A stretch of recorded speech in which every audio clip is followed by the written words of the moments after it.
કાલે જે હતું એ કંઈક રિપીટ કરવું છે?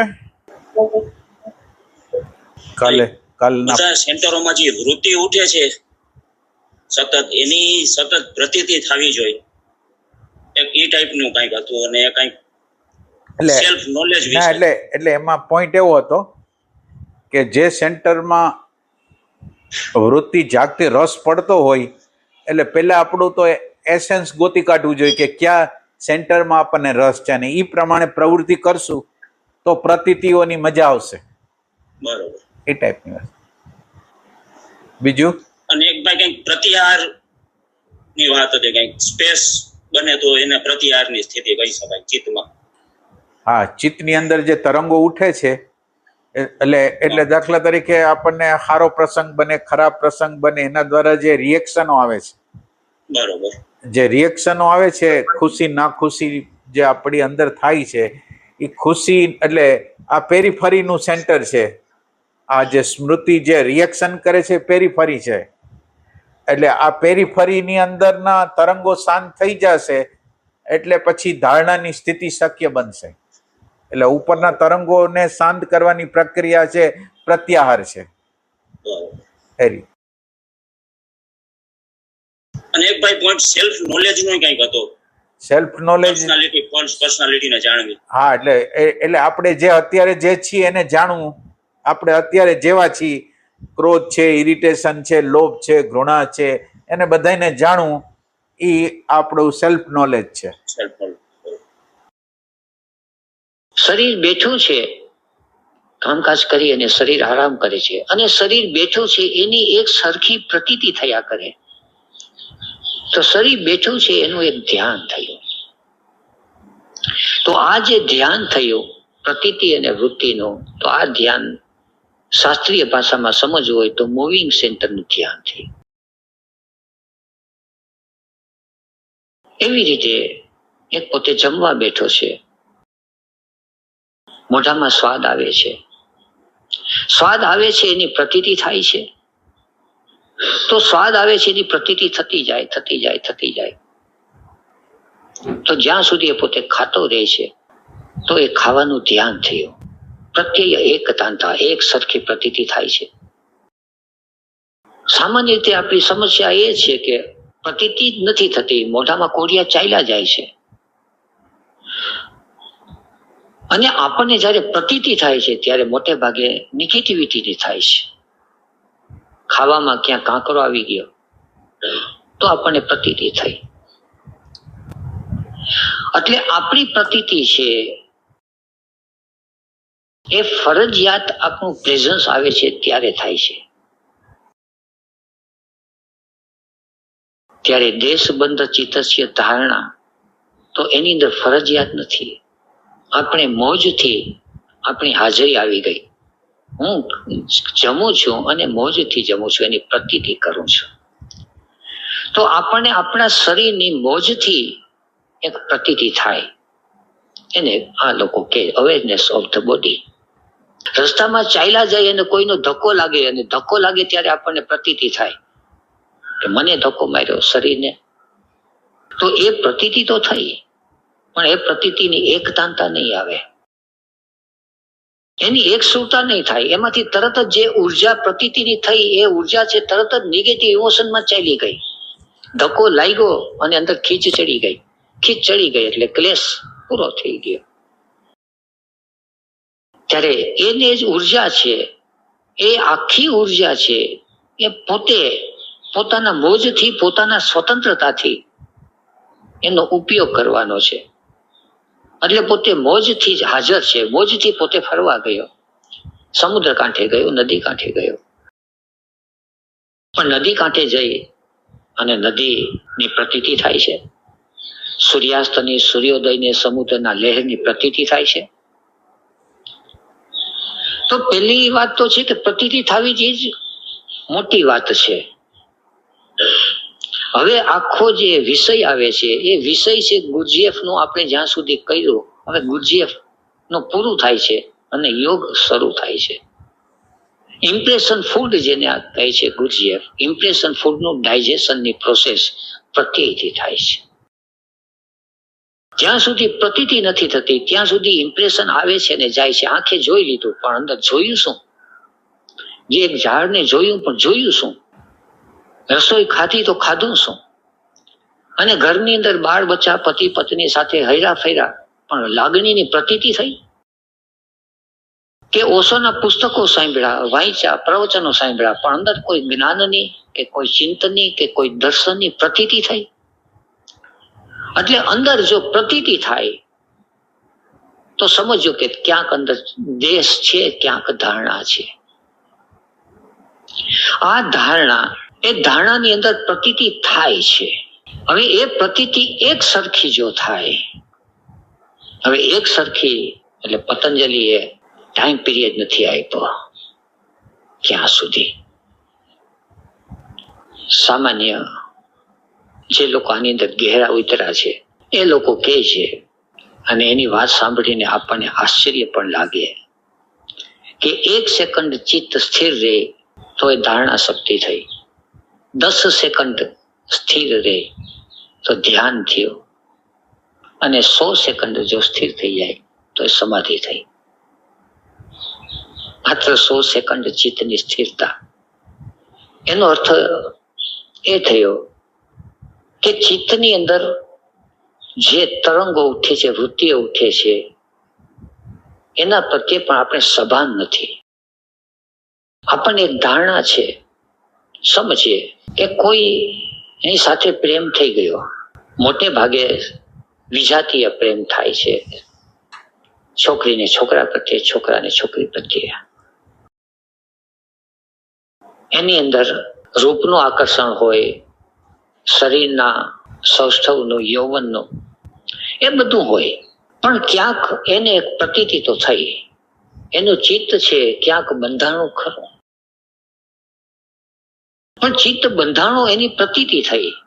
પણ એ જોશે તો એ પ્રતીતિ ટકે જ કેટલો વખત?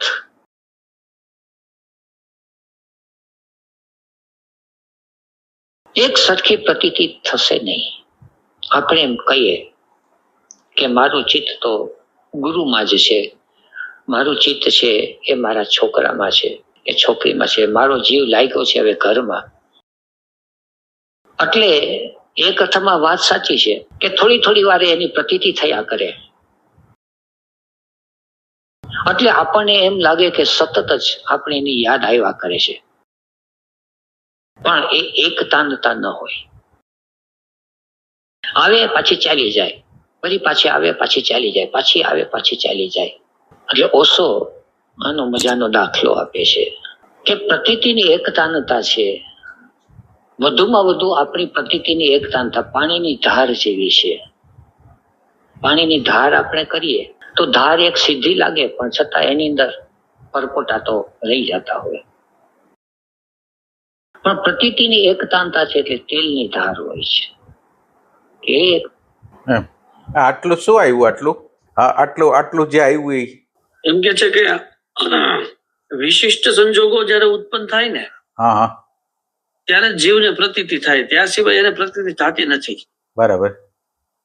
દાખલા તરીકે ખાતો હોય છે તો ખાતે વખતે એની પ્રતીતિ એને થતી જ નથી. બરાબર. પણ એની અંદર જો કાંકરો આવી ગયો તો એને અચાનક ખબર પડે કે તો કાંકરો આવી ગયો છે. બરાબર.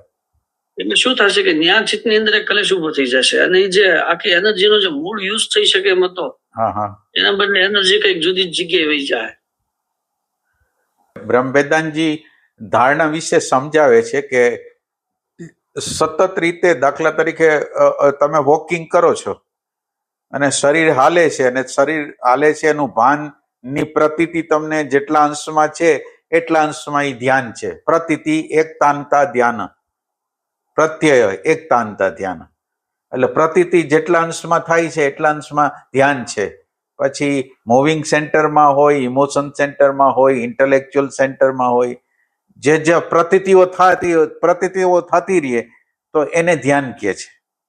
અને દેશબંધ ધારણા એ ટાઈપની વસ્તુ કહે છે. હવે અત્યારે આપણે બેઠા છીએ તો અત્યારે બેઠા છીએ તો શબ્દ બહાર પડે છે, તો શબ્દ બહાર પડે છે તો શબ્દ ક્યાં જાય છે ચિત્તના કયા પ્રદેશમાં જાય છે? તો ચિત્તના જે પ્રદેશમાં જાય એ ધારણા થઈ. અત્યારે ચિત્તના વિચારના પ્રદેશમાં જાય છે, ચિત્તના ભાવ પ્રદેશમાં જાય છે, ચિત્તની ક્રિયાના પ્રદેશમાં જાય છે. કયા પ્રદેશમાં જાય છે? અત્યારે આ ક્ષણે એ જે પ્રદેશમાં જાય એને ધારણા કીધો. હવે ગયા પછી એની ખબર પડે, આપણને પ્રતીતિ થાય. એ પ્રતીતિ થાય એનું નામ ધ્યાન. અને પ્રતીતિ કોને થાય છે એ જો પકડાઈ જાય, પ્રતીતિ થાય છે એનો અર્થ પકડાઈ જાય તો એ છે સમાધિ. અને ત્રણેય એકત્ર થાય એ છે સંયમ. હવે સમજીએ. પેલું લઈએ સેક્સ સેન્ટર. કામ વાસના અને કામ ઉર્જા એ બંનેનો ભેદ પારખવાની શક્તિ છે એ આવી જાય એને વિવેક કહે. તો એ પારખવાની શક્તિ તો ત્યારે આવે છે જ્યારે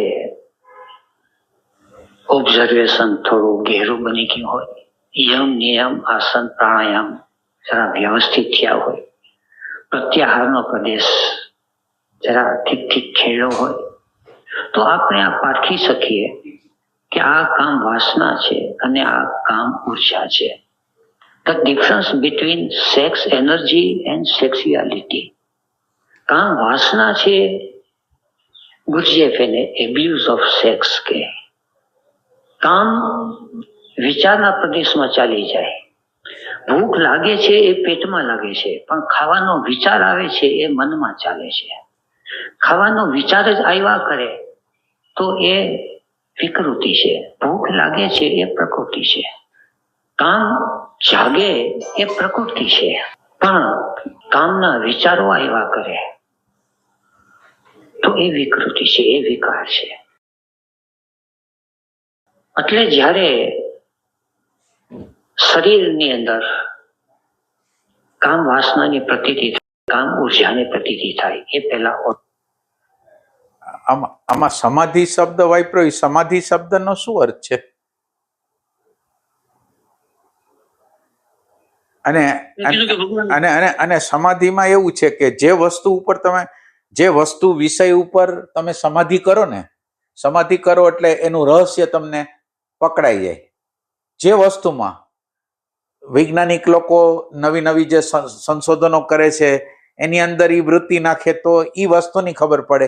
એટલે એ જે વસ્તુ સાથે એકાકાર થઈને એનું જ્ઞાન જે પ્રગટ થાય છે ને એ સમાધિ છે.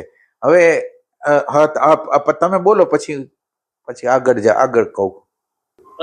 એમ વાત હતી કે જયારે પ્રતીતિ થાય ત્યારે દેશ અથવા તો સ્પેસ નો જન્મ થાય. હા, પ્રતીતિ થાય ને પ્રતીતિ ની એકતાંતા થાય તો એ ધ્યાન કહેવાય. પ્રતીતિ થાય 1 સેકન્ડ 2 સેકન્ડ ને માટે તો એ ધારણા થયું. અને એનું રિપીટેશન એટલે એક તેલ ધારવત રીતે ચાલે તો એને એ કહેવાય. એ રીતે. અને ઈ કોને થયું, ઈ પ્રતિતિ કોને થઈ, ઈ જો ખબર પડી જાય તો ઈ સમાધિ થાય. એ સમાધિ થાય. હવે સમાધિની અંદર સમાધિમાં હવે તમે વિચાર કરો કે તમને સપનું આવે. સપનું એમાં દ્રષ્ટા, દ્રશ્ય અને દર્શન ત્રણ અલગ હોય, પણ એ તમારા સપનાનો જે સાક્ષી હોય ને એમાંથી સત્વગુણ, રજોગુણ અને તમોગુણ. દ્રશ્ય વસ્તુ દેખાય છે એ તમોગુણ છે, દ્રશ્ય વસ્તુનું જ્ઞાન છે એ સત્વગુણ છે, અને દ્રશ્ય વસ્તુનો જે અનુભવ કરનાર છે એટલે દ્રશ્ય અને દ્રષ્ટા બેયને જોડનારું જે તંત્ર છે એ રજોગુણનું તંત્ર છે. સમજાય છે? જેમ આ સપનું છે એવી રીતે અત્યારે શું છે, સાક્ષી આશ્રિત સત્વગુણની વૃત્તિ છે એ જ્ઞાન કરે છે, રજોગુણની વૃત્તિ છે એ દ્રશ્ય હારે આપણને જોડાવી દે છે, અને તમોગુણ વાળી જે દ્રશ્ય છે એ તમોગુણ છે. એટલે સાક્ષી, આશ્રિત, સત્વગુણ, રજોગુણ અને તમોગુણ 3 હાલે છે. સાક્ષી ન હોય તો એ કોઈ નથી. એટલે એનો અર્થ એમ થયો સાક્ષી આધારે આ બધું હાલે છે. એટલે સમાધિ શક્ય એટલા માટે છે કે આના સિવાય, આ સાક્ષી સિવાય કોઈ છે નહીં. અને માનો કે સાક્ષી સિવાય તમને જે ઓબ્જેક્ટ લાગતો હોય તો ઓબ્જેક્ટની અંદર તમે એકાકાર થઈ જાઓ એટલે એક સવિકલ્પ સમાધિ લાગે. સવિકલ્પ સમાધિ લાગે કે જેની અંદર તમે જે જાણવા માંગો છો એનું રહસ્ય તમને ઉઘડી જાય. હવે તમે ઓબ્જેક્ટમાં જાઓ તો ઓબ્જેક્ટનું રહસ્ય, એટલે ઓબ્જેક્ટ એનર્જી છે, ઓબ્જેક્ટનો અનુભવ કરે છે એ એનર્જી છે, ઓબ્જેક્ટને જોડે છે એ એનર્જી છે. એટલે શક્ય સમાધિ શું કામ એને છે? કોઈ પણ વસ્તુની અંદર, પદાર્થની અંદર, પરિસ્થિતિની અંદર, ઘટનાની અંદર અને સ્વની અંદર, બધાની અંદર શક્ય છે. કારણ કે બધું ઉર્જા જ છે. પછી દ્રશ્ય, દ્રષ્ટા, દર્શન ત્રણે ત્રણ ઉર્જા છે. એ ટાઈપની વસ્તુ છે. પ્રભાવ પડે એ જ્યારે ઓળખાય છે, એની પ્રતીતિ થાય છે, પછી એ પ્રતીતિ ચિત્તના પ્રદેશમાં થાય ત્યારે એ ધારણા થઈ. કારણ કે ચિત્તના પ્રદેશમાં ત્યારે થશે કે જ્યારે પ્રત્યાહાર થશે ત્યારે. નહીં તો કામ વાસના છે એ બહાર ખેંચી જશે ઉર્જાને. સ્ત્રીને જોઈને, પુરુષને જોઈને, ચિત્ર જોઈને, વાતો સાંભળીને પણ તરત જ જીવ બહાર ખેંચાઈ જશે. અંદર જોવા નહીં દે જીવને. અંદર જોવાની શરૂઆત કરી વાસનાને કે ઉર્જાને. પ્રત્યાહાર ફરીથી એક વખત રિપીટ કરી જાવ જી. પ્રત્યાહાર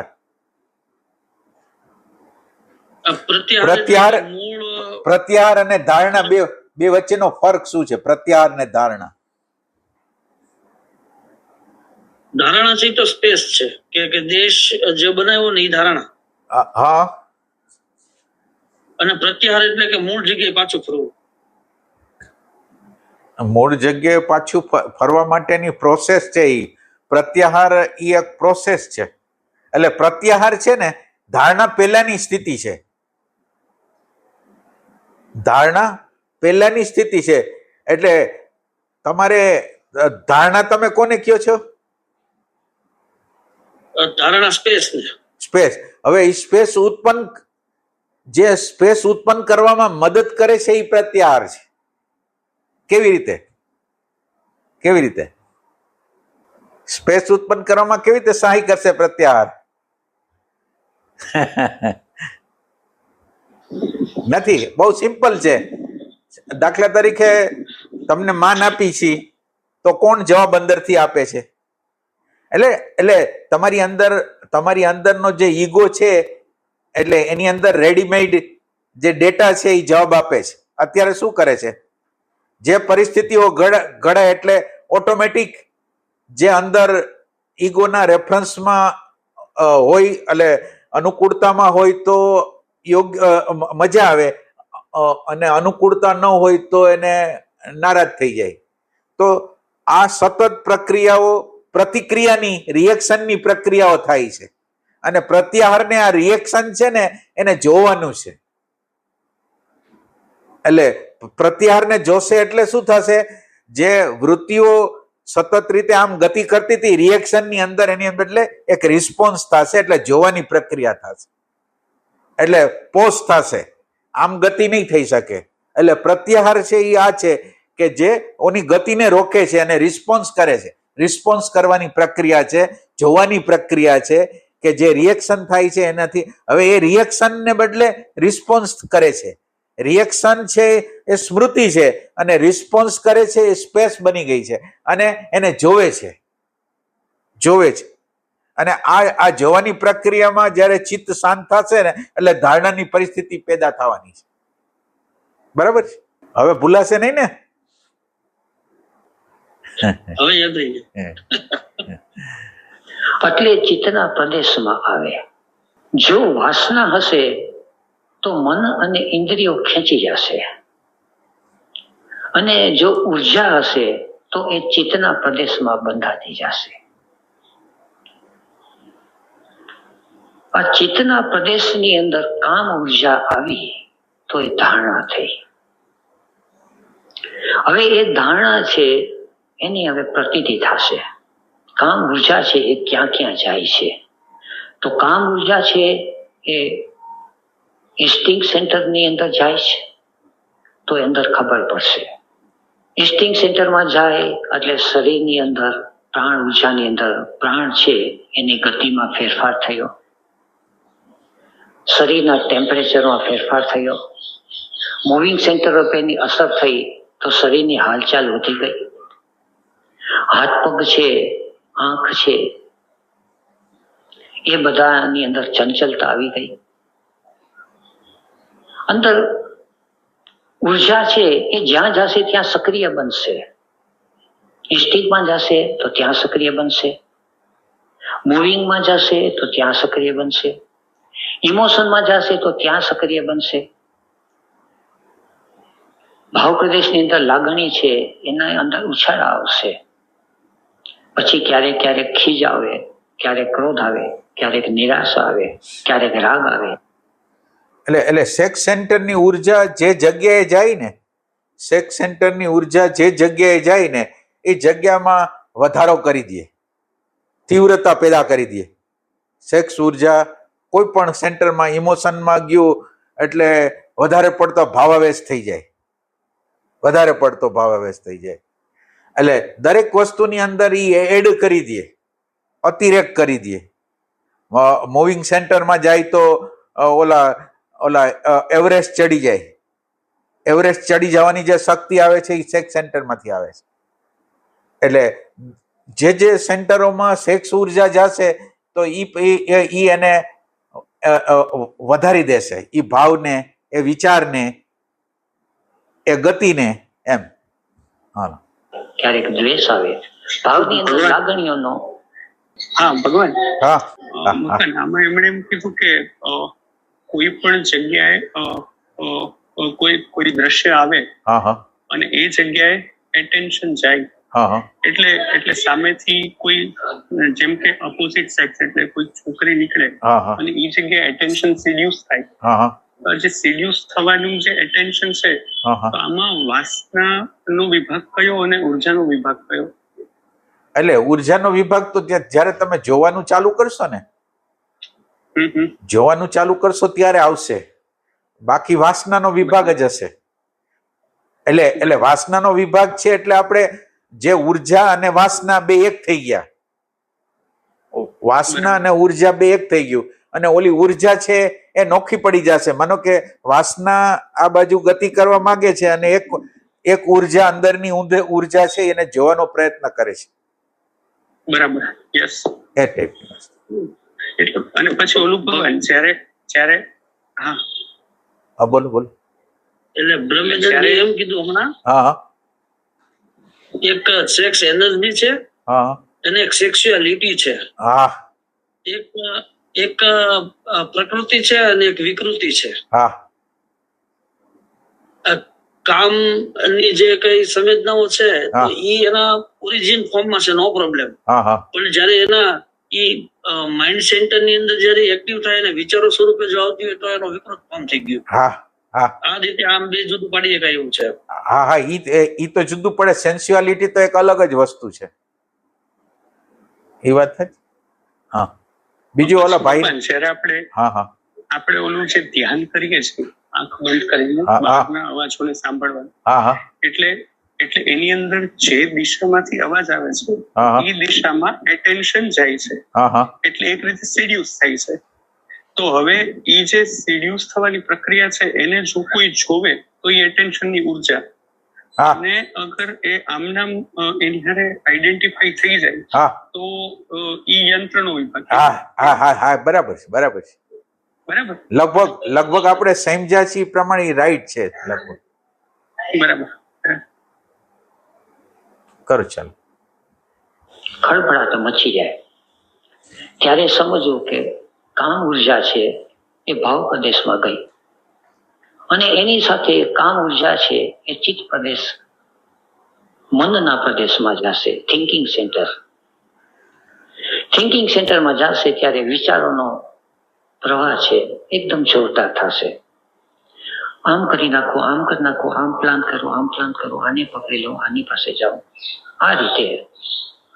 અને પછી તો જો એનો આવેગ વધારે હશે અને પ્રત્યાહારની સ્થિતિ બરાબર ન થઈ હોય તો એ ઉર્જા છે ફેંકી દેશે, મિકેનિકલ બેહોશ થઈ જાય છે.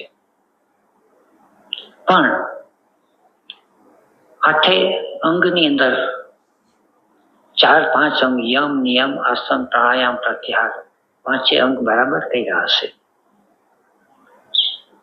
તો આજે 6, 7 ને 8 ધારણા, ધ્યાન અને સમાધિ આ 3 અંગ છે એ વ્યવસ્થિત કાર્ય કરે છે.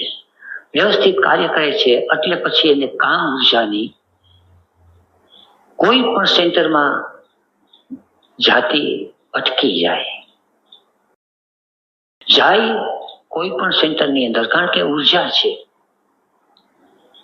આપણા કાબુમાં રહેશે નહીં. આપણા જયારે હું શબ્દ વાપરું છું ત્યારે અત્યારે જે આપણી સ્થિતિ છે લેવલ ઓફ બિંગ, ત્યાં સુધી માઇન્ડ છે અને માઇન્ડની અંદર સેલ્ફ છે, એને આપણે ત્યાં ઈગો કીધો, અહમ. પણ માઇન્ડની પાર જે સેલ્ફ છે એને આપણે ત્યાં અસ્મિતા કહેતા. ચિત્તના પ્રદેશમાં જે છે ત્યાં પણ હુંની સંવેદના તો થાય છે, પણ એ હુંની સંવેદના અસ્મિતાના રૂપમાં છે. આમાં ઈગો અને અસ્મિતા 2 વસ્તુ કીધી, કઈ એમાં જોજી? ઈગો અને અસ્મિતા એટલે ભગવાન ઈગો ને એમણે માઇન્ડ ના રેફરન્સ થી કીધું. હા, બરાબર છે. કે માઇન્ડ એટલે જેની અંદર હું મને જે માનું છું ફોલ્સ પર્સનાલિટી, કે પછી મારા ફેમિલી મેમ્બર ની હારે જે મારું રોલ છે એ પર્સનાલિટી, એ બધી વસ્તુ આવી ગઈ. બરાબર. અને અસ્મિતાનો સેલ્ફ એમણે જે કીધો ઈ જે જગ્યાએ જોવાની શરૂઆત થાય છે સાક્ષીના રેફરન્સ થી, કે હું જોનાર છું, કે એટેન્શન ના પ્રદેશથી જે જોવાની વાત થાય છે, એ જગ્યાએ જે કહેવાની વાત કરી, એ મને એવું લાગ્યું કે એ અસ્મિતાનો રેફરન્સ એમણે એ જગ્યાએથી કીધું. એટલે અસ્મિતા છે એ એસેન્સમાં છે અને ઈગો છે એ પર્સનાલિટી, ફોલ્સ પર્સનાલિટી, એટલે માઇન્ડની અંદર ઈગો છે એટલે પર્સનાલિટી ફોલ્સ પર્સનાલિટી છે, અને એસેન્સમાં આ મન બુદ્ધિથી પારની અવસ્થામાં જે અસ્મિતા છે એ દ્રષ્ટાની છે, વ્યાપકતાની છે કે તથાતાની છે, એ ટાઈપની અસ્મિતાઓ છે. એટલે ભગવાન જ્યારે જોવાની પ્રક્રિયા શરૂ થાય ત્યારે અસ્મિતા એસેન્શિયલ સેલ્ફ ના ભાગમાં જાય ને, જ્યાં સુધી જોવાની પ્રક્રિયા શરૂ નથી થતી ત્યાં સુધી તો કોઈને ને કોઈ રીતે પર્સનાલિટી નો જ ભાગ હશે ને. ના, એટલે આઈડેન્ટિફિકેશન સિવાય બીજું તો કઈ હોય નહીં ને. તો હા, બરાબર. એટલે આઈડેન્ટિફિકેશન જયારે જોનાર આવે તો આઈડેન્ટિફિકેશન તૂટે. બરાબર. હાલો, એટલે એનો મતલબ એમ થયો ને ભગવાન કે જો આઈડેન્ટિફિકેશન છે તો અસ્મિતા છે એ માઇન્ડ નો વિભાગ છે, એટલે પર્સનાલિટી. અને જો આઈડેન્ટિફિકેશન તૂટવાની શરૂઆત થાય છે તો અસ્મિતા છે એ માઇન્ડ ની પારનું જે તત્વ છે, એસેન્શિયલ સેલ્ફ ના રહેતું, એનો વિભાગ. એટલે ઈગોના પાર્ટમાં અસ્મિતા નહીં કહેવાય, બરાબર. એસેન્સના પાર્ટમાં અસ્મિતા કહેવાશે. અને પછી આપણે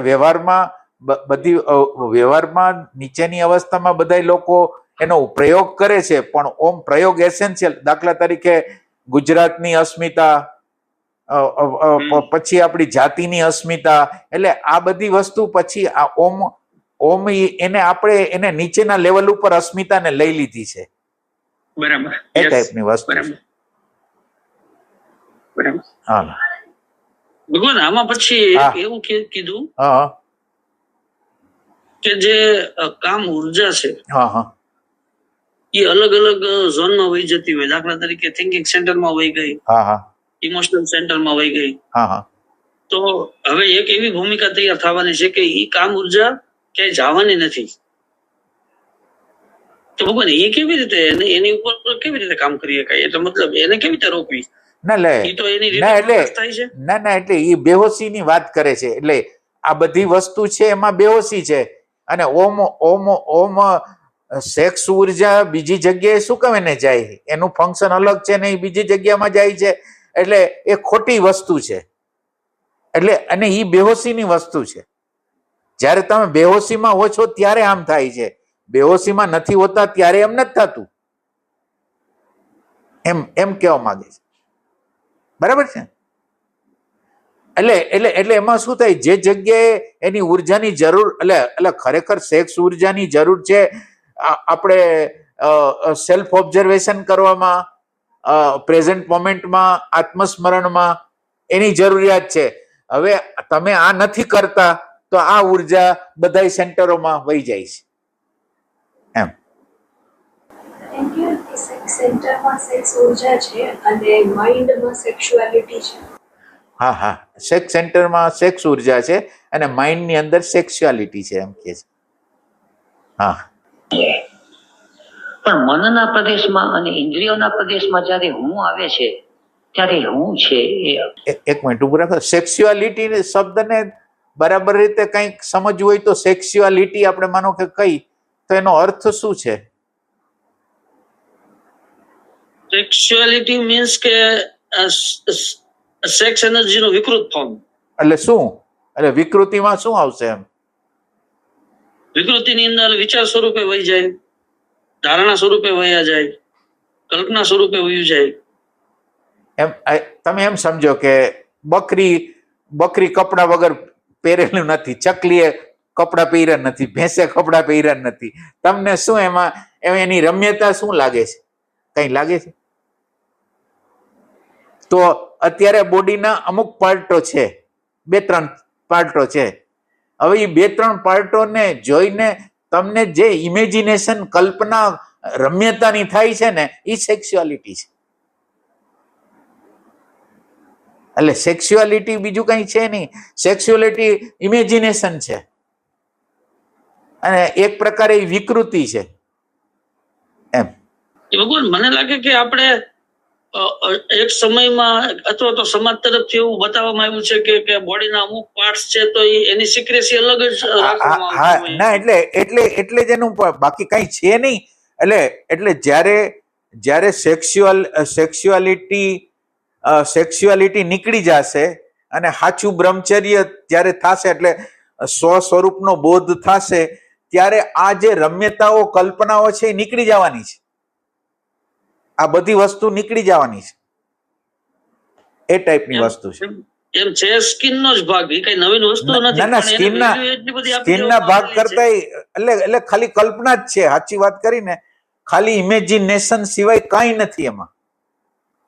ઇમેજિનેશન જો તમને ખેંચતા આવડી ગઈ એમ. હવે સેક્સ એનર્જી છે એ કોઈ પણ સેન્ટરની અંદર પ્રવાહિત નથી થતી. સેક્સ એનર્જી એના જ સેન્ટરની અંદર, એના જ પ્રદેશમાં જ રહે છે.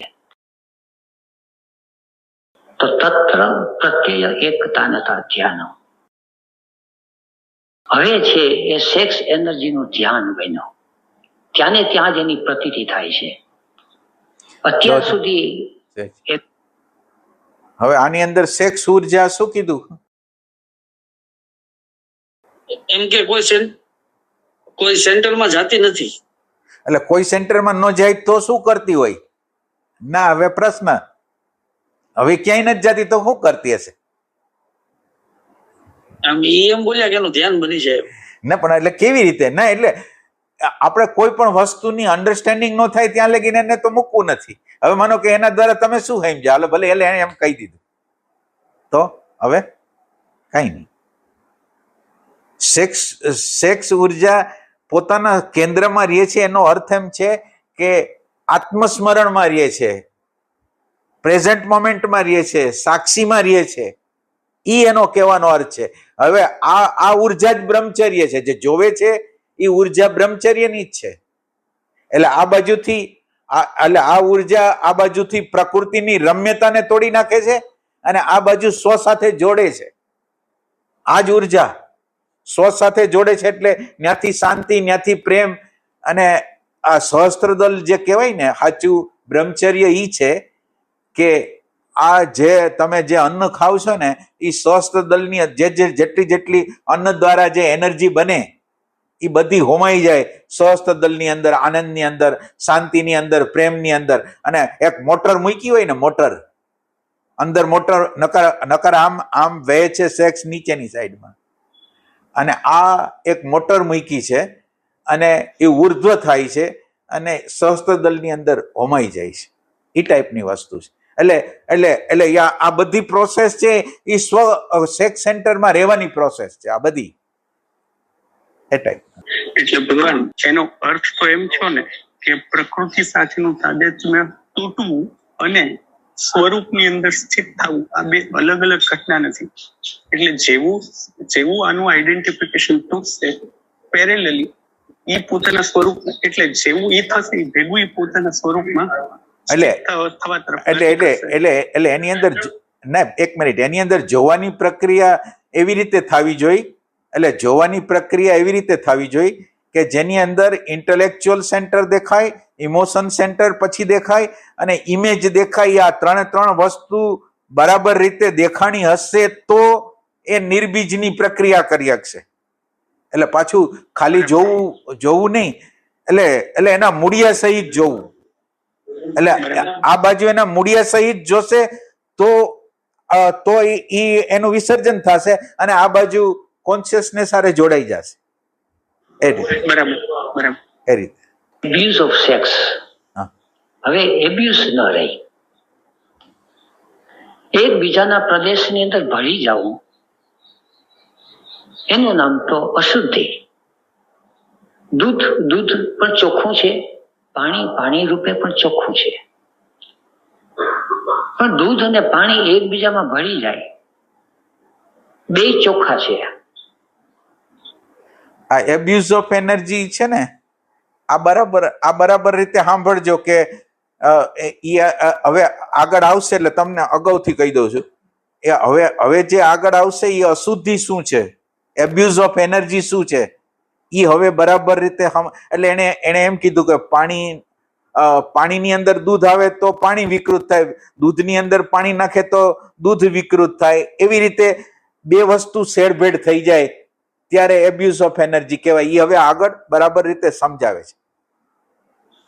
છતાં પણ જો ભળી જાય તો એ અશુદ્ધિ થઈ ગઈ. પાણીની અંદર દૂધના ટીપા પડી જાય તો પાણી અશુદ્ધ થઈ ગયું, દૂધમાં પાણી ભળી જાય તો દૂધ અશુદ્ધ થઈ ગયું. થિંકિંગ સેન્ટર છે એનું કાર્ય પ્રદેશ જુદો છે, પણ થિંકિંગ સેન્ટરમાં સેક્સ એનર્જી ચાલી ગઈ એટલે સેક્સ એનર્જી પણ દૂષિત થઈ ગઈ, થિંકિંગ પણ દૂષિત થઈ ગઈ. એક મિનિટ આની અંદર ખ્યાલ આવે છે કે ઇન્ટેલેક્ટ સેન્ટરનું ફંક્શન શું છે? શબ્દ, વિચાર, ઇમેજિનેશન, વ્યવસ્થા. હવે આ ઉર્જા આમાં વહી જશે એટલે એક અલગ પ્રકારની વસ્તુ બનશે. એટલે માનો કે આ ઇન્ટેલેક્ચ્યુઅલ લોકો, આજે વર્લ્ડના ઇન્ટેલેક્ચ્યુઅલ લોકો છે એ શું કરે છે? એની આગળ પૈસા છે, એની આગળ બુદ્ધિ છે, એ લોકો એવી રચના કરે છે કે કયા દેશને ગિરાવી નાખવો છે, કયા દેશને પાડવો છે, કયા દેશમાં સંઘર્ષ કરાવવો છે. તો હવે તમે આ ઉર્જા સેક્સની ઉર્જા છે અને ઇન્ટેલેક્ટની અંદર જાય છે એટલે લાખો રૂપિયા બગાડીને બીજા દેશને કેવી રીતે પાડી નાખવો, કેમ કરવું, એ બધી એટલે આ એબ્યુઝ ઓફ એનર્જી છે, આ થિંકિંગ સેન્ટરની છે. હા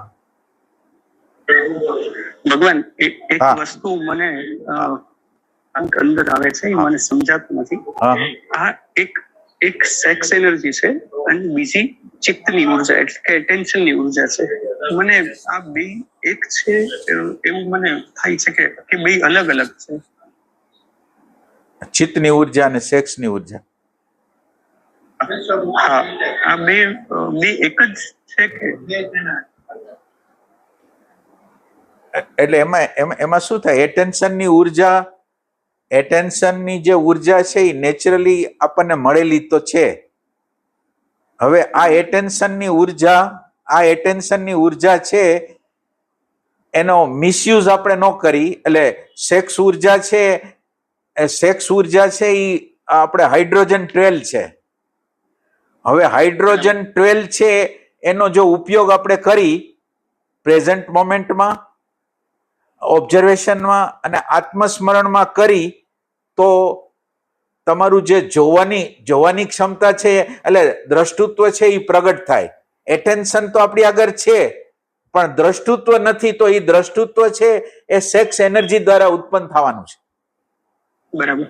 ઈ ટાઈપ. તો એનો મતલબ એમ થયો ને ભગવાન, એ જે સેક્સ એનર્જી છે તો એક રીતે કુદરતે આપણને આપેલી ચોઈસ છે કે આ સેક્સ એનર્જી નો ઉપયોગ એટેન્શન અવેરનેસ તરફ જવા માટે કરીએ તો ઈ ઉર્જા ઉપયોગ થશે એ ઉર્જાનો, અને જો એમ નહીં કરીએ તો એ ઉર્જા બહારના પદાર્થો સાથે આઈડેન્ટિફાઈ થઈને વહી જશે. એટલે એનર્જી એક જ છે. હા એટલે હા બરાબર, હવે ક્લિયર થઈ ગયું. બરાબર છે કે જે બરાબર ક્લિયર થઈ ગયું. બરાબર. ચાલો આપણી અંદર એક મિનિટ એટલે એટેન્શન આપણી અંદર એવી રીતે આપવામાં આવ્યું છે, એટલે એટેન્શન દ્વારા આપણે જે સાયકોલોજીકલ વર્ડ છે એમાંથી એટલે ઇન્ટેલેક્ચ્યુઅલ આપણે શું કહેવાય સાયકોલોજીકલ જે વર્ડ છે, સાયકોલોજીકલ વર્ડ એમાંથી ફેક્ચ્યુઅલ વર્ડ માટે એટેન્શન આપવામાં આવેલું છે. બરાબર. અને સેક્સ ઉર્જા છે એ સાયકોલોજીકલ વર્ડમાંથી ટ્રુથના વર્ડમાં જવા માટેની વસ્તુ ઈ છે. એટેન્શન છે એ આપણને સાયકોલોજીકલ એટલે નીચેના સ્તર ઉપર સાયકોલોજીકલ વર્ડમાંથી ફેક્ચ્યુઅલ વર્ડમાં દાખલ કરવા માટે એટેન્શન છે, જો એને ઉપયોગ કરતા આવડે તો. અને સેક્સ્યુઅલ ઉર્જા ટ્રુથને પ્રગટ કરવા માટે છે.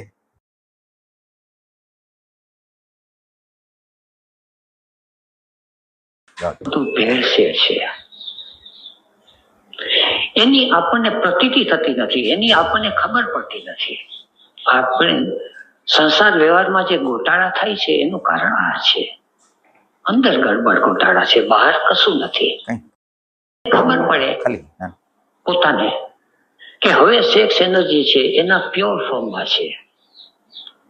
તત્ર પ્રત્યય એકતા નતા ધ્યાન એ જયારે એને ખબર પડે છે તદેવ અર્થ માત્ર નિર્ભાષા. હવે એ ધ્યાનની જયારે ઇન્ટેન્સિટી થાય છે ત્યારે સેક્સ એનર્જીની અર્થવત્તા શું છે એનું એને ભાન થાય. આ સેક્સ એનર્જી છે શું એને જયારે ખ્યાલ આવે છે, ભાન આવે છે, એ ડેટ મોમેન્ટ એ ક્ષણે છે ટ્રાન્સફોર્મેશન થાય છે. આ આખું છે એને આપણે ત્યાં અલ્કેમી કીધો. ઓશો જેને અલ્ટિમેટ એલ્કેમી શબ્દ વાપરે કે હવે છે એ અધોગામી જે સેક્સ ઉર્જા હતી, પાણી હતું, એના જ્યાં સુધી પાણી છે ત્યાં સુધી એ નીચેની તરફ વહે છે. પાણીની જયારે વરાળ થઈ જાય છે ત્યારે એ મુક્ત આકાશમાં ઉપરની તરફ વહેતી જાય છે. એ સેક્સ એનર્જીનું રૂપાંતર થઈ જાય છે, એને આપણે ત્યાં બ્રહ્મચર્ય કીધો. હવે આ સેક્સ એનર્જીનો સંયમ થયો. પતંજલિની અંદર બ્રહ્મચર્યને યમમાં કીધો. હવે યોગ સૂત્રમાં 3 શબ્દ આવે છે, યમ, નિયમ અને સંયમ. જે કરવો પડે, જે થાય અને જે હોય. કરવો પડે એમાં એક્ટિવ એફર્ટ છે, થાય એમાં પેસિવ એફર્ટ છે, અને હોય એમાં કરનારો અને થનારો બંને શાંત થઈ જાય છે. આ જે સ્થિતિ છે એ સ્થિતિને સંયમ કીધો. હવે એને કામ ઉર્જાનો, કામ વાસનાનો હવે એને સંયમ થઈ ગયો. હવે એને કરવું પણ પડતું નથી, એને થવાની પણ પ્રોસેસ નથી, એક છે જ. સંયમનો અંગ્રેજી મુશ્કેલ છે. સપ્રેશન એટલે દમન, કંટ્રોલ એટલે સંયમને વિશેષ કંટ્રોલ કે છે, પણ કંટ્રોલ વિધાઉટ કંટ્રોલર, આવી પ્રકારની સ્થિતિ એ છે સંયમી. એટલે એનો અર્થ એ થયો કે હવે અંદર કોઈ એવું નથી અસ્તિત્વગત, એ બધું રિધમ અને બેલેન્સમાં ચાલ્યું જાય છે. આ સેક્સ સેન્ટરની વાત કરીએ. હવે વાત આવે છે ઇન્સ્ટિંક્ટ સેન્ટર. ઇન્સ્ટિંક્ટ સેન્ટર એટલે એની અંદર 5 ઇન્દ્રિયો છે: આંખ, કાન, નાક, સ્પર્શ, સ્વાદ, જીભ. શબ્દ, સ્પર્શ, રૂપ, રસ અને ગંધ એ ભારતીય ટર્મિનોલોજી. સેન્સેશન એ ગુડશેફ કે 5 પ્રકારના સેન્સેશન થાય, સંવેદના. આંખ છે એ રૂપ અને આકારની પછવાડે ભટકે છે. પુરુષ નું શરીર હોય તો સ્ત્રી શરીરની પછવાડે એની આંખ ભટકે. સ્ત્રી શરીર હોય તો પુરુષ શરીરની પછવાડે એની આંખ ભટકે. આ આંખ ભટકે છે એ કેવળ ઇન્દ્રિયનો જ વિષય છે એવું નથી. આંખ છે એ તો રૂપને જુએ અને આકારને જુએ, એનો વિષય છે. પણ આંખ સ્ત્રીને જ જુએ કે આંખ પુરુષને જુએ તો ઇન્સ્ટિંક્ટ સેન્ટરની અંદર સેક્સ સેન્ટર નું મિશ્રણ થઈ ગયું. રૂપને જુએ છે એ પ્રકૃતિગત છે, સહજ છે. એટલે આની અંદર જે શેડભેડ જે થાય છે, ઇન્સ્ટિંક્ટિવ સેન્ટર છે, એ આંખ દ્વારા કોઈ સ્ત્રી કે પુરુષને જોવે છે. એટલે એ ઇન્સ્ટિંક્ટિવ સેન્ટરનું ફંક્શન હતું. એની અંદર ઓલો સેક્સ ઉર્જા આવી ગઈ અને એની અંદર જે કામુકતા આવી ગઈ કે એને જોઈને જે વસ્તુ થઈ ગઈ, એટલે આ શેડભેડ થયું. સેક્સ સેન્ટર પ્લસ ઇન્સ્ટિંક્ટિવ સેન્ટર બે શેડભેડ થવાની. એટલે અપવિત્ર અશુદ્ધિ જે કહેવાય એ આને કહેવાય. બે વસ્તુ મિક્સ થઈ જાય. હા, એની વચ્ચેનો જે બેરિયર થશે એ પ્રતીતિત થશે ને. બેરિયર એટલે એને વિકૃત ફોર્મમાં ન જવા દે. એટલે રૂપ જોયું ત્યાં સુધી તો તમે ઇટ્સ ઓકે. હા, પણ હવે પછી એમ કે એની વિકૃતિની અંદર જો તમને લઈ જાય છે તો ત્યાં આગળ પ્રતીતિ વસ્તુ મહત્વની બની જશે ને. એ એક વસ્તુ એવી છે કે અટકાવી રાખશે, નહીં તો એ એના ફોર્મમાં જ જશે. હા, એટલે પ્રતીતિ એટલે તમારી હાજરી, ધારણા, ધ્યાન, બે વસ્તુ એ રીતે. એ બરાબર છે, એ બરાબર. એટલે બધા સેન્ટરોની અંદર આવી વિકૃતિઓ છે એમ એ ધીરે ધીરે વાત કરે છે. હા,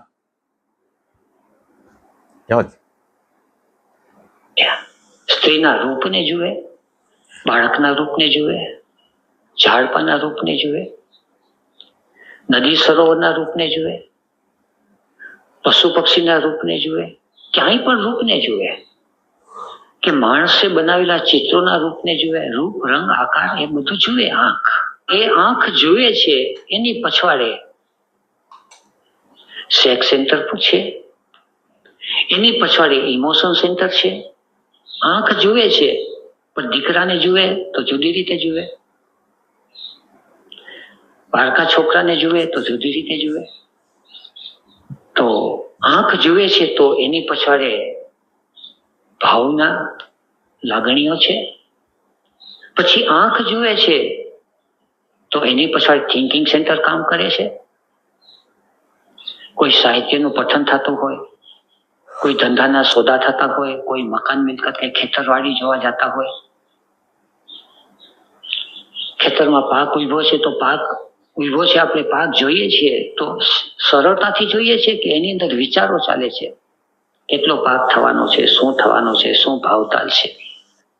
તો આંખ જુએ છે તો આંખની સાથે બીજું કંઈ ભળેલું છે, કોઈ સેન્ટર્સના ફંક્શન. આ જ્યાં સુધી ભળેલા છે ત્યાં સુધી એ એબ્યુઝ ઓફ ઇન્સ્ટિંક્ટ સેન્ટર છે. શ્રી કૃષ્ણમૂર્તિ કે જ્યારે જસ્ટ સીઈંગ ઓસો કે સિર્ફ દેખ. તો આપણે માત્ર જોઈએ છીએ, જોવાની સાથે ઘણું બધું હોય છે. સિર્ફ સુને, જસ્ટ લિસનિંગ. પણ માત્ર સાંભળતા નથી, સાંભળવાની સાથે ઘણું બધું ભળેલું છે. જમતા હોઈએ તો માત્ર જમતા હોઈએ છે, સ્વાદ લેતા હોઈએ તો માત્ર સ્વાદ લેવાય છે. જ્યારે પ્રત્યાહાર બને છે ત્યારે ચિત્તના પ્રદેશની અંદર ઇન્દ્રિયનો વિષય છે, એ ઇન્દ્રિયનો વિષય સ્પષ્ટ રૂપે અનુભવાતો હોય. સ્વાદ છે તો સ્વાદ, રૂપ હોય તો રૂપ, શબ્દ હોય તો શબ્દ. જે તે સમયે ચિત્તના પ્રદેશમાં ઇન્દ્રિયનો જે વિષય હોય એ થઈ ધારણા. એની સતત પ્રતીતિ થાય એ છે ધ્યાન. અને એ પ્રતીતિમાંથી એનો અર્થ પ્રગટ થાય. સ્વાદનો અર્થ શું છે? આ સ્વાદથી અંદર જે આપણું હોવાપણું છે એને રસ આવે છે, એને સુખ થાય છે, એને દુઃખ થાય છે. તો સુખ થાય છે અને દુઃખ થાય છે એનું રહસ્ય અંદર પ્રગટ થાય છે કે આ સ્વાદથી સુખ થાય છે અને આ સ્વાદથી દુઃખ થાય છે. એ શું? પછી સ્વાદ આવે છે તો જે સ્વાદથી સુખ થાય છે એના પ્રત્યે રાગ પ્રગટે અને જે સ્વાદથી દુઃખ થાય છે એના પ્રત્યે દ્વેષ પ્રગટે. એટલે એની અંદર એને ક્લેશ પકડવામાં આવે. જેવો ચિત્તના પ્રદેશમાં ક્લેશ જ્યારે પ્રગટ થાય એટલે પ્રજ્ઞાનો આલોક છે, જે અંદર પ્રકાશ છે એ ઢંકાઈ જાય. મસ પ્રગટ થઈ ગઈ અંદર એક જાતનું, જેવી રીતે ફાનસનો દીવો બળતો હોય અને મસ જામી જાય એટલે દીવાનો અંધકાર છે, દીવા ઉપર અંધકાર છવાઈ જાય, પ્રકાશ છે બહાર આવી ન શકે. એટલે ખાવામાં જીભને સાનુકૂળ ન પડ્યો તો જીભને ન ફાવ્યું, પણ અંદર ક્લેશ કેમ ઉભો થયો? ન ફાવ્યું તો એક બાજુ મૂકી દીધો, પણ અંદર ખીજ કેમ ચડી ગઈ?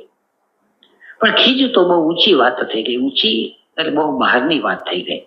અંદર તો ક્લેશ એકદમ જયારે વ્યાપી જાય છે ત્યારે બહાર ખીજના રૂપમાં પ્રગટ થાય છે. એટલે અત્યારે આપણી સ્થિતિ તો એ છે કે ચિત્તની અંદર દ્વેષ આવી ગયો, દ્વેષ છે મનની અંદર ગયો, મનની અંદર વિચારોની પ્રક્રિયા શરૂ થઈ ગઈ અને શરીરના સ્તર ઉપર આવી ગયું સામે રિલેશનશીપ જે છે. અને ક્યારેક ક્યારેક તો મૂવિંગ સેન્ટર ભાણાનો ઘા કરી દે, હાથ પગ પછાડીને ઉભો થઈ જાય કે આજથી કઈ ખાવું નથી, આવું ને આવું રોજ પડ્યું છે, એને ખ્યાલ જ નથી કઈ. તો આનો અર્થ એ થયો કે હજી એને કોઈ પણ અંગની સાધના નથી કરી, કોઈ પણ અંગમાં જાગૃતિ નથી. પ્રત્યાહારની સ્થિતિ હોય તો આવી ઘટના ન બને. યમ નિયમ આસન પ્રાણાયામ આ બધા અંગની અંદર જાગૃતિ કેળવતા આવે તો આવી સ્થિતિ ન બને. છતાં ક્લેશ તો અંદર છે, પણ હવે એ ક્લેશ છે ચિત્તના પ્રદેશમાં છે, એને પોતાને જ પ્રતીતિ થાય, બીજાને ખબર ન પડે. જમવા બેઠો છે અને જરાક ઓલો આવી ગયું તો અંદર ખ્યાલ આવી જાય કે આમ થઈ ગયો. સેજ ન ભાઈઓ અંદર દ્વેષ આવી ગયો. આ પોઈન્ટ બહુ મહત્વનો પોઈન્ટ કીધો એને. શું કીધો?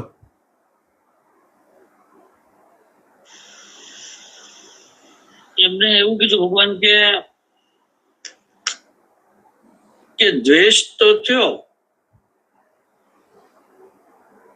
અમે એક ઉદાહરણ આપ્યું કે આપણે દીવા, આપણો ફાનસ હોય એની પરથી કેમ મેચ થઈ જાય, એવી રીતે દ્વેષ છે એવી એક સ્થિતિ તો બનાવી દીધી કે જે પ્રજ્ઞાનો સ્તર હતો એને ઢાંકી દીધું. અને હવે હજી એનાથી આગળ પ્રવાસ કરીને એ ક્યાં ઉયું ગયું? તો કે એ તો મૂવિંગ સેન્ટર સુધી ઉયું ગયું. એટલે દ્વેષ થયો, પછી પાછું એ થિંકિંગ સેન્ટરમાં ગયું, ત્યાંથી પાછા વિચારો થયા, ત્યાંથી એસોસિએશન થયું, શૃંખલાઓ બની અને હવે એક્ટ ઉપર ઉતરી આવ્યું. મૂવિંગ સેન્ટર સુધી એને યાત્રા કરી લીધી.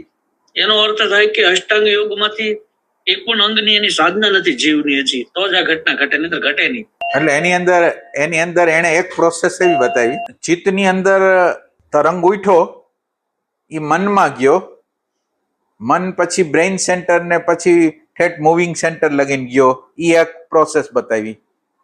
હવે બીજી એક પ્રોસેસ એ બતાવે છે કે ચિત્તના પ્રદેશમાં આ તરંગ ગયો, એ ચિત્ત એને મનના પ્રદેશમાં જવા દેતા નથી, પણ ચિત્તની અંદર જે જોનાર જાણનાર છે એના તરફ જાય છે. આ પોઈન્ટ છે. એટલે ચિત્ત હવે માનો કે ચિત્તની અંદર રિએક્શન થયું તો એ રિએક્શનને જોવે છે, એટલે એ મનને ગતિ નથી આપતું, મનને ધક્કો નથી મારતું. અને આ પોતાને ઓવન પ્રતીતિ થાય છે કે અત્યારે રાગ આવે છે, દ્વેષ આવે છે, ભય આવે છે, એ ટાઈપની. એટલે આ પ્રત્યાહારની એક સ્થિતિ થઈ એમ કે જેમાં મને પ્રતીતિ થાય છે, પણ એ પ્રતીતિને હું મન બાજુ જવા દેતો નથી. એ પ્રત્યાહારની સ્થિતિ થઈ. અચ્છા, જરાક ભાઈવું તેમ થાય કે જરાક દાઢમાં સ્વાદ રહી ગયો, હજી દાઢમાં સ્વાદ રહી ગયો છે તો પ્રત્યાહાર ની કચાશ. કારણ કે હવે ઇન્દ્રિય છે એ ચિત્તને ખેંચી જાય છે અને પ્રત્યાહારમાં ચિત્ત છે એને ઇન્દ્રિય આધીન બને છે. વિષયો તો ત્યાં ને ત્યાં છે. ગુરજેફ ની સિસ્ટમમાં કહીએ તો ગુરજેફ એક દાખલો આપે છે, દ્રષ્ટાંત આપે છે.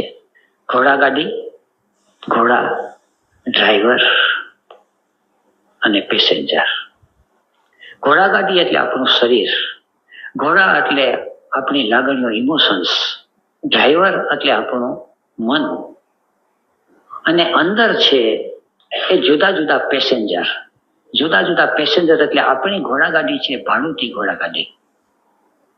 આપણી ઘોડાગાડી પત્નીને ઠીક લાગે તો એ હંકારી જાય, પતિને ઠીક લાગે તો એ હંકારી જાય. એટલે પત્ની 2 શબ્દ બોલે તો ઘોડાગાડી ઉછેડવા માંડે, પતિ 1-2 શબ્દ બોલી જાય તો પત્નીનો મગજ ચાલ્યો જાય, છોકરા કંઈક બોલે, આશ્રમવાસીઓ કંઈક બોલે, શિબિરમાં કંઈક થાય. એટલે આપણી અંદર જુદા જુદા પેસેન્જરો. એક પેસેન્જરને એમ થઈ જાય કે ચાલો આપણે ધ્યાન કરવા બેસવું છે, તો ઘોડાગાડીમાં બીજો પેસેન્જર આવે કે અત્યારે ધ્યાન, અત્યારે પ્રેમ કરવાનો વખત છે, પ્રેમ કરી લઈએ.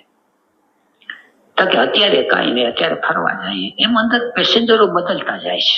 આપણી અંદર પેસેન્જરો બદલતા જાય છે. એને આધારે અંદરનું માઇન્ડ છે, જે ડ્રાઈવર છે, એ જે પેસેન્જર કે એ પ્રમાણે એની આજ્ઞા માને.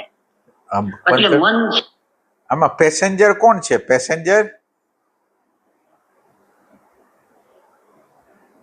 વિચારો થશે ભગવાન, વૃત્તિઓ બધી જુદા જુદા પ્રકારના આઈ છે ને, એ ધક્કો મારીને આ પેસેન્જરો છે ને પેસેન્જરો પ્રમાણે આ બિચારો ડ્રાઇવિંગ કરશે એટલે એટલે બરાબર થશે નહીં એમ.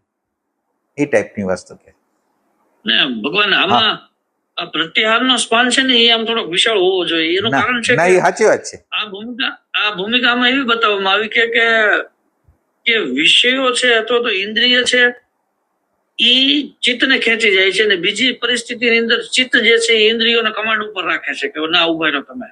એટલે કમાન્ડની શરૂઆત શું થાય છે કે દાખલા તરીકે તમને ગુસ્સો આવે છે અંદર અને તમે પ્રત્યાહારની સ્થિતિમાં તમે હાજર છો, એટલે એને તમે બહારની બાજુ અભિવ્યક્ત એટલે મનના સ્તર લગીને અભિવ્યક્ત થવા દેતા નથી. તમે એને સંવેદો છો, તમે એની સામે ઉભા રહ્યો છો.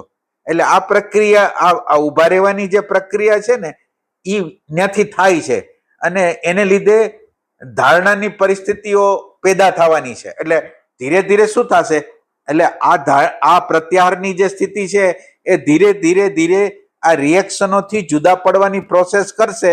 એટલે છેલ્લે ધારણા શક્તિ પ્રગટ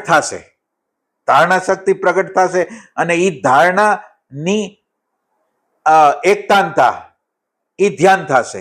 એટલે પ્રત્યાહાર એનું બેઝિક વસ્તુ છે કે તરંગોને જોવે છે, તરંગોને મન તરફ જવા દેતું નથી, તરંગોને સમજવા માટેની ટ્રાય કરે છે અને તરંગોથી જુદા રહેવાની ટ્રાય કરે છે.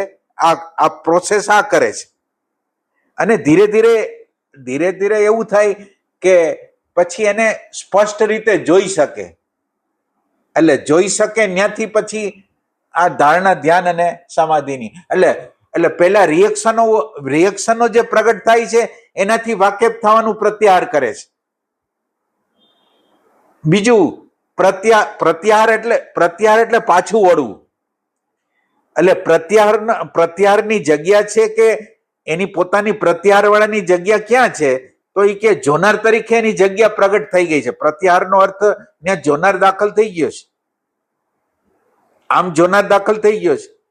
હવે એનો એક ટચ છે એ અંદર જોનાર તરફ છે, બીજો પ્રકૃતિ તરફ છે, અને એ વખતે એટલે એના 2 છેડા હાલે છે, એક આ બાજુ જોનાર તરફ, એક બાજુ પ્રકૃતિ તરફ. અને આ પ્રત્યાહારની સ્થિતિમાં આ ઘટનાઓ જ્યારે ઘટે છે ને ત્યારે ભૂતકાળના મૂલ્યો એના ઉપર હુમલો કરવા જાય છે. આ એનું જ્ઞાન છે એ પકડી રાખે છે એમ કરતા કરતા કરતા કરતા ઓની ગતિ મંદ પડે છે ને આ માલિક ધીરે ધીરે થતો જાય છે. એ ટાઈપની વસ્તુ.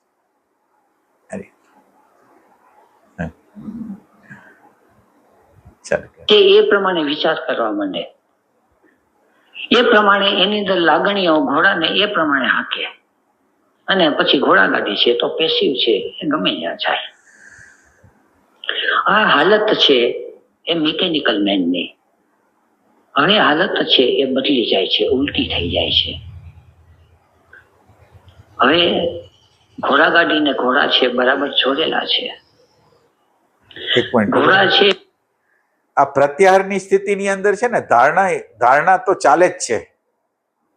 પ્રત્યાહારની સ્થિતિ ધારણા વગર તો ચાલે જ નહીં. એટલે આપણે અત્યારે અલગ પાડી છીએ, પણ ધારણા શક્તિનું પ્રાઇમરી સ્ટેજ છે આ પ્રત્યાહાર. એટલે ધારણા નથી હાલતી એમ નથી. ત્યાં ધારણા તો છે, પણ ધારણા 1 સેકન્ડ 2 સેકન્ડ રહીને ભાગી જાય છે. એને ધીરે ધીરે લંબાવવાની પ્રક્રિયા પછી થવાની છે. એટલે પ્રત્યાહાર બેઝિક એવી વસ્તુ છે કે એની અંદર હજી ઉભા રહેવાની તાકાત, ધારણા શક્તિની તાકાત ધીરે ધીરે આવે છે. એટલે 1 સેકન્ડ 2 સેકન્ડ આવે છે અને પાછું વહી જાય છે, પાછું આવે છે, પાછું વહી જાય છે. એમ કરતા કરતા એની તાકાતો વધતી જાય છે. એટલે આમ આમ આમ આમ ત્યાં ધારણા શક્તિ તો છે જ, નકર પ્રત્યાહાર ન થઈ શકે. એટલે આ બધા યમ નિયમ આસન પ્રાણાયામ એ આ બધી જગ્યાએ ફેલાયેલા છે. એવું નથી કે વાં ને વાં છે, એવું નથી.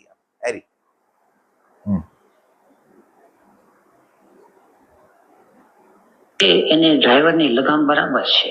અને ડ્રાઈવરની અંદર જે પેસેન્જરો છે, હવે અલગ અલગ પેસેન્જરો નથી. એક જ પેસેન્જર આવી જાય માસ્ટર, ત્યારે દેશબંધ ચિત્ત છે ધારણા. ધારણાની સ્થિતિ આવે છે ત્યારે હવે અંદર હવે ઘોડાગાડી છે એ પબ્લિક માંથી પ્રાઇવેટ થઈ ગઈ. હવે એ પોતે પોતાની ઈચ્છા, હવે એ સંયમની તરફ, હજી સંયમી થઈ જાય એટલે તો માસ્ટર થઈ ગયો. પણ હજી ગુજેફની ભાષામાં સમજીએ કે ડેપ્યુટી સ્ટુઅર્ડ અને માસ્ટર એ ધારણા, ધ્યાન અને સમાધિ, આ 3. હા, આની અંદર શું કીધું? ડેપ્યુટી સ્ટુઅર્ડ અને માસ્ટર. એની અંદર શું કીધું? ધારણા, ધ્યાન અને સમાધિ 3 કીધું ને? ધારણા, ધ્યાન અને સમાધિ એક સ્ટેપ છે. એક ધારણાનું છે, પછી ધ્યાનનું છે, અને પછી સમાધિનું છે. માસ્ટર એટલે એ ટાઈપની વસ્તુ. હા, મેગ્નેટિક સેન્ટર આપણે જે કહીએ ઈ ક્યાં બંધાઈ ગયું હોય? ઈ સ્ટુઅર્ડના લેવલમાં બંધાય, ધ્યાનના લેવલમાં મેગ્નેટિક સેન્ટર થઈ ગયું હોય. મેગ્નેટિક સેન્ટર બને કે પ્યાસની એક અવસ્થા છે કે જેમાં હજી એની આગળ કોઈ ઓમ જાગૃતિ નથી, પણ એક જાગૃતિ છે કે પ્યાસની એક અવસ્થા છે. એની અંદર એવું છે કે આ જે કામ, ક્રોધ, લોભ, મોહ, ભય, ઘૃણા જે પોતાના ચિત્તતંત્ર ઉપર હાવી થાય છે ને, એટલે એના અંદર અજંપો થઈ જાય છે. અને આ સ્થિતિમાં આવ્યા પછી એની ઓરિજિનલ સ્થિતિઓ જતી રહે છે.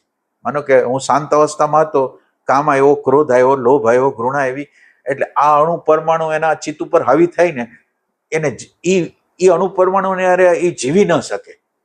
જલ્દીથી આમાંથી કેમ બહાર નીકળવું, જલ્દીથી આમાંથી કેમ બહાર નીકળવું.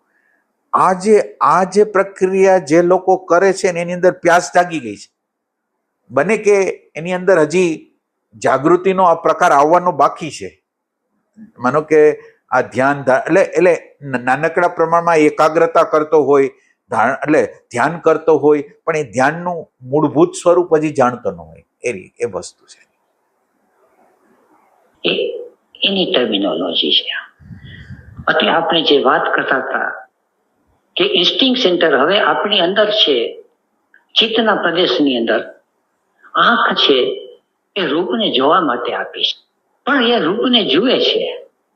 એ રૂપને જે જુએ છે, અત્યારે ગયા પૂના ગયા અને ઓશોના દર્શને, સદગુરુના દર્શને ગયા, તો આંખ છે તો એનું દર્શન કરે છે.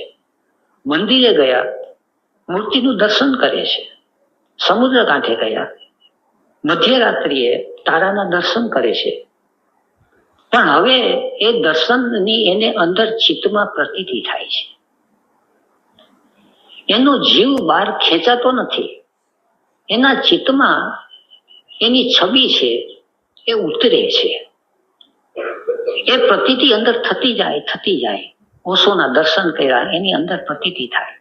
ઓશોની વાણી સાંભળી, એની અંદર પ્રતીતિ થતી જાય. એ પ્રતીતિ અંદર થતી જાય, એ થતા એ પ્રતીતિની એકતાનતા થઈ ગઈ. એકતાનતા થઈ ગઈ એટલે ધ્યાન છે. અને ઓશો અને પોતે એકબીજામાં લય થઈ ગયા. એ સમાધિ થઈ. એ સમાધિ થઈ એટલે પછી ઓશો અને પોતે શું છે એનો અર્થ એને સમજાઈ ગયો. ગુરુ અને શિષ્યનો સંબંધ શું છે, અર્થ એને પ્રગટ થઈ ગયો. આ સ્થિતિ આવી ગઈ, એ સંયમની સ્થિતિ થઈ. આ સ્થિતિ છે ઇન્સ્ટિંક્ટ સેન્ટરની. એવી રીતે દરેક ઇન્દ્રિયની. ના કોને કોઈ પ્રશ્ન હવે હોય તો એક વસ્તુ થશે ભગવાન કે અત્યાર સુધી કેવી ઘટના ઘટતી હતી કે જીવનમાં જે કઈ પ્રોબ્લેમ આવતા હતા એનું આમ અભાનપણે થિંકિંગ સેન્ટર માંથી એટલે કે by the helping of thoughts એટલે વિચારોના માધ્યમથી એને સોલ્વ કરવા માંગતા હતા તો ડિઝોલ્વ કરવા માંગતા હતા. બરાબર. તો હવે આ ગ્રંથના માધ્યમથી એટલી ખબર પડી ભગવાન કે ના, પ્રતીતિ છે ને એ બહુ મહત્વની વસ્તુ છે અને પ્રતીતિ વિના એ પોસિબલ જ ન થાય. એટલે સોલ્યુશન છે એ તમારી હાજરી છે ને એની આગળ તાકાત છે સોલ્યુશન કરવાની. વિચારની આગળ તાકાત નથી સોલ્યુશન કરવાની.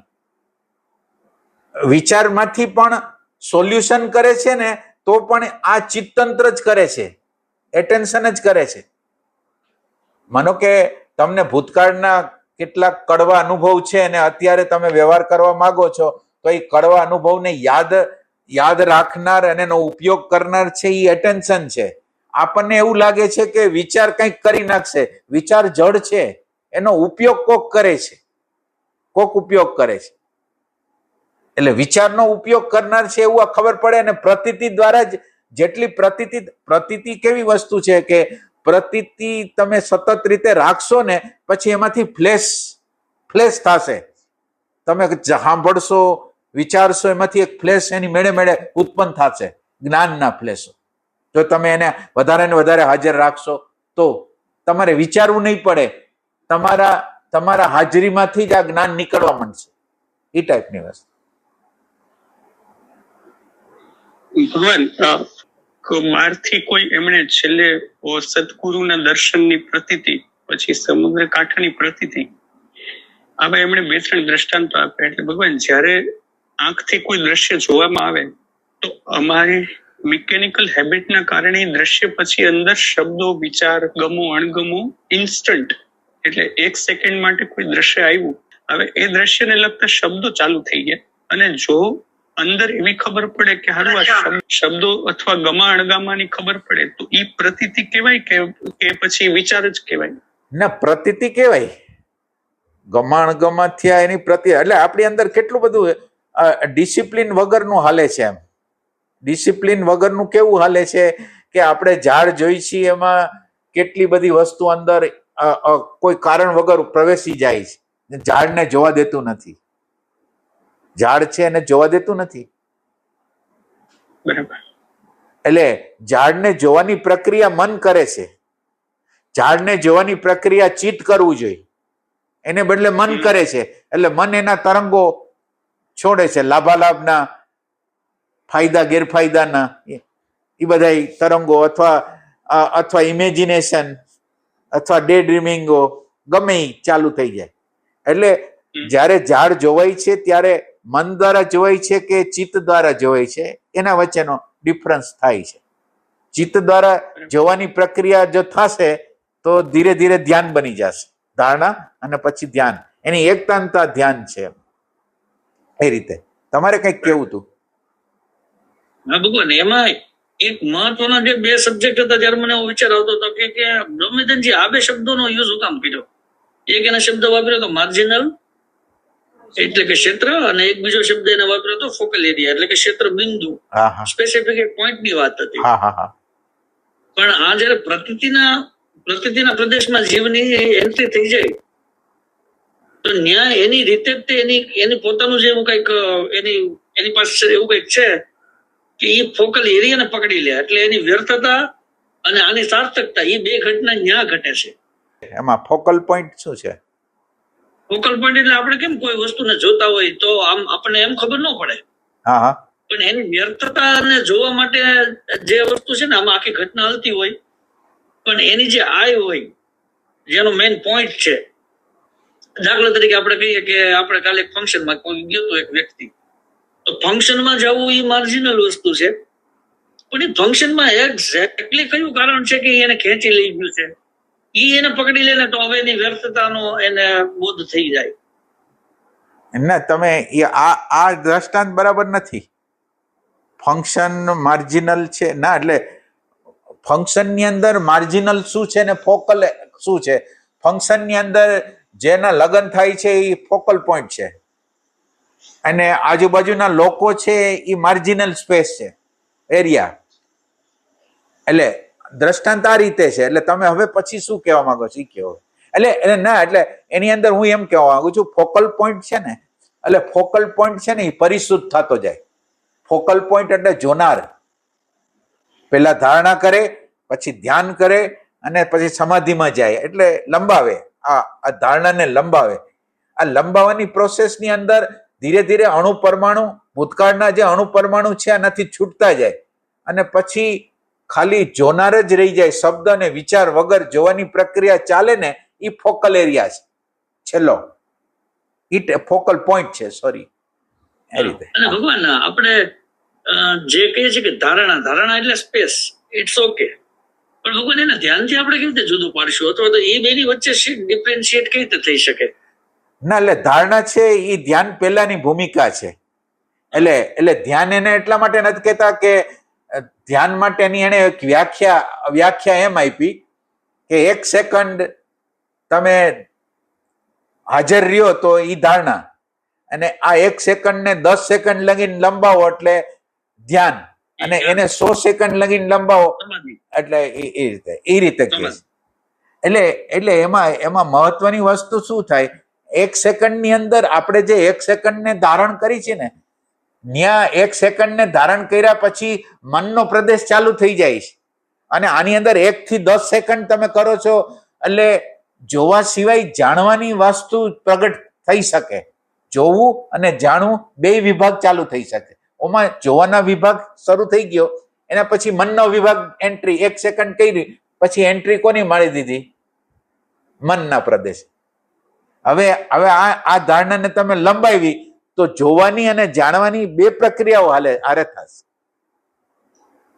એ ટાઈપ આના જે દરરોજ પોઈન્ટ હોય ને લખી નાખો, અને એ પોઈન્ટને તમે યાદ રાખશો ને, વારે વારે તમે જોઈ જાશો ને, એટલે આખી ક્લેરિટી, ધારણા શું છે, ધ્યાન શું છે, સમાધિ શું છે, એટલે એમ કે આપણા હાથમાં ન આવે એવું કઈ છે નહીં. આમાં માનો કે પેલા આપણને એવું લાગતું હોય કે સમાધિ તો આપણા પ્રદેશમાં કેવી રીતે આવે, પણ એવું કઈ નથી આમાં. એક પૂછવાનું હતું કે આમાં સંયમની જે વાત કરી, સંયમની સ્થિતિ, એટલે એનો મતલબ એમ કે ગુરુજી કાંઈ કહેવા માંગે છે, સમજાવવા માંગે છે, એઝ ઇટ ઇઝ સમજી જવું, એ સંયમ થયું એમ? ના, ધારણા, ધ્યાન અને સમાધિ, આ ત્રિપુટી છે ને, એનું એક નામ છે સંયમ. જે વસ્તુ ઉપર ધારણા કરવામાં આવી એના ઉપર જ ધ્યાન કરવામાં આવ્યું, અને એના ઉપર જ સંયમ કરવામાં આવ્યું. એટલે દાખલા તરીકે અત્યારે એને દ્રષ્ટાંત આપ્યું કે ઓશો છે, એને ધારણા કરી, ઓશોનું ધ્યાન કર્યું, અને ઓશોની અંદર એકરૂપ થઈ ગયો. આ 3 વસ્તુ થઈ ગઈ એટલે એ ઓ સ્વરૂપ થઈ ગયો. આ સંયમ છે. ધારણા, જે વસ્તુ ઉપર ધારણા કરી એના ઉપર જ ધ્યાન કરવાનું, અને એના ઉપર જ સમાધિ કરી, એ 3 પ્રક્રિયા પૂરી થઈ ગઈ એટલે એનું એક નામ આપ્યું સંયમ.